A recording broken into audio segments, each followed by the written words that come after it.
What are some of those big talking points you've been having with some of the people that are approaching your stand? Yeah, I think a lot of folks are struggling with email today, right? Defending it is incredibly hard. It's the broadest attack surface we all have, and it hits directly into our weakest link, which are human beings, right? Because they mean well. I hear a lot of folks say that users are dumb, and I get frustrated with that because that's not true. Our users mean well. They're trying to do their jobs and do them well.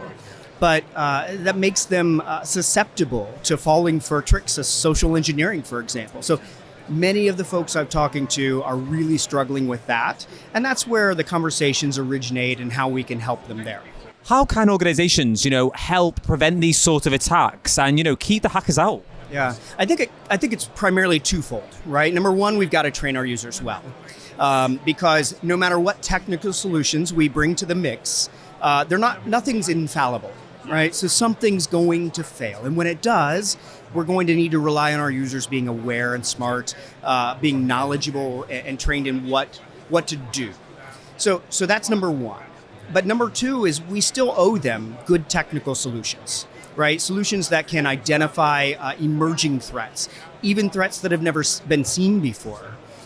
Social engineering is a great example of that. They're really hard to detect and pin down because the traditional things that we've looked for in the past just simply aren't present, right? There's no malicious link. There's no malicious attachment.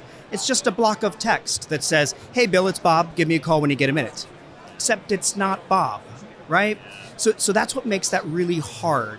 And so we owe our users good technical solutions that are keeping up, that are migrating to moving forward, able to keep up with the emerging threats as they change.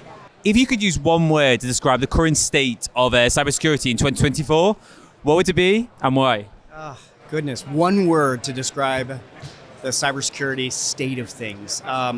Hectic is probably the best way to put it, right?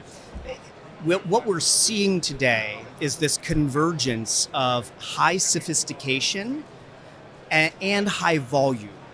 And that's really problematic. It used to be that we would have high volume, really low sophistication, right? You think about the Nigerian prince attacks back in the day, right? That my grandma would fall for, but anybody with any technical knowledge whatsoever is not falling for that. Instead, right, then we move forward and we saw high sophistication where I could craft this brilliant spear phishing message that I could convince you to do something that you ought not do. But it took me a long time. Right? It would take 20, 30 minutes to write something like that. And so it was high sophistication, low volume. And now what we're seeing is this, with the advent of generative AI in particular, this convergence of high sophistication and high volume.